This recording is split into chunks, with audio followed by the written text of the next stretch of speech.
friends, welcome to Rasi tips. எல்லாரும் எப்படி இருக்கீங்க? நல்லா இருக்கீங்களா? இன்னைக்கு நம்ம Rasi tips சேனல்ல ஒரு யூஸ்ஃபுல்லான இன்ட்ரஸ்டிங்கான வீடியோ தான் பார்க்க போறோம். இப்போ சம்மர் சீசன்ல எல்லாரும் அதிகமாக கூல் ட்ரிங்க்ஸ்லாம் வாங்கி குடிச்சிட்டு இருப்போம்.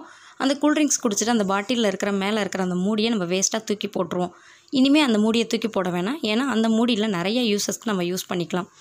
இப்போ இந்த வீடியோ நீங்கள் பார்த்ததுக்கப்புறமா இனிமேல் அந்த மூடியை தூக்கி போட மாட்டீங்க. எந்தெந்த யூசஸ்க்காக நம்ம யூஸ் பண்ணிக்கலாங்கிறத வாங்க வீடியோக்குள்ளே போய் பார்க்கலாம். ஃபஸ்ட்டு டிப்ஸ் என்னங்கிறத பார்க்கலாம். நம்ம வீட்டில் வெங்காயம் பூண்டு உரிக்கிறதுக்காக என்னதான் கத்தி இருந்தாலும் நம்ம நகத்தில் தான் உரிப்போம். நகத்தில் உரிக்கிற போது நகக்கண்ணு ஒரே வலி வந்துடும். அதை அவாய்ட் பண்ணிக்கிறதுக்காக ஒரு சோடா மூடி இருந்தால் போதும். அந்த சோடா மூடி வச்சுட்டு நீங்கள் நார்மலாக எப்போதும் உரிக்கிற மாதிரி வெங்காயம் பூண்டை உரிச்சிக்கலாம்.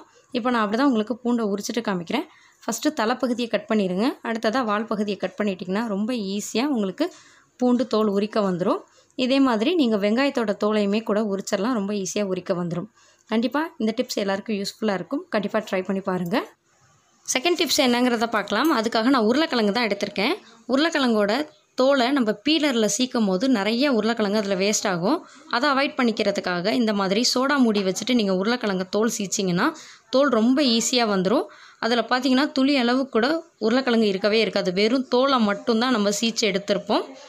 இதுவுமே ஒரு யூஸ்ஃபுல்லான டிப்ஸ் தான். கண்டிப்பாக ட்ரை பண்ணி பாருங்கள். இங்கே பாருங்கள், இப்போ பாருங்கள், வெறும் இந்த தோல் மட்டும்தான் வந்திருக்கு.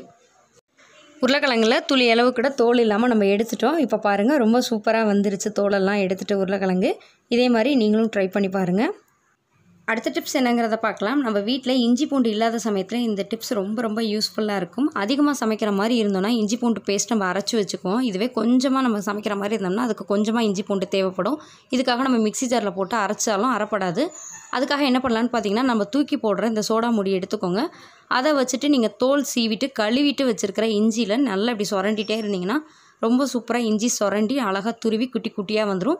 இதை நம்ம சமைக்கிற ரெசிபீஸ்க்கு போட்டாலும் நச்சு போட்டு சமைச்சா எந்த அளவுக்கு டேஸ்ட்டாக வாசமாக இருக்குமோ அதே அளவுக்கு சூப்பராக வாசமாக இருக்கும்.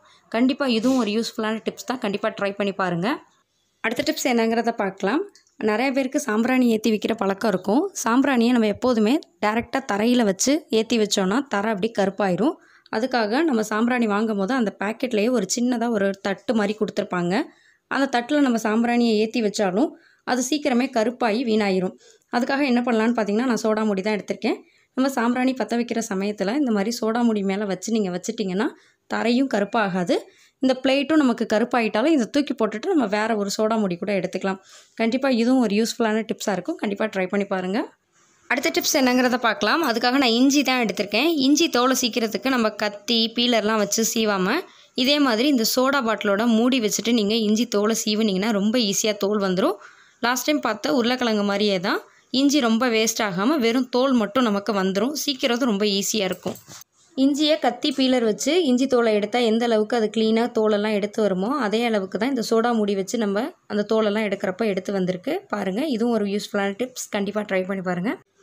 ஃப்ரெண்ட்ஸ், இன்றைக்கி வீடியோவில் நம்ம தூக்கி போடுற சோடா மூடி வச்சு நான் உங்களோட ஷேர் பண்ணிக்கிட்டேன். இந்த எல்லா டிப்ஸுமே உங்கள் எல்லாருக்கும் ரொம்பவே யூஸ்ஃபுல்லாக இருக்கும்னு நினைக்கிறேன். இந்த டிப்ஸ் எல்லாம் பிடிச்சிருந்துச்சுன்னா வீடியோவை லைக் பண்ணிட்டு உங்கள் ஃப்ரெண்ட்ஸ் ஃபேமிலி ரிலேட்டிவ்ஸ் எல்லாருக்கும் இந்த வீடியோவை ஷேர் பண்ணுங்கள்.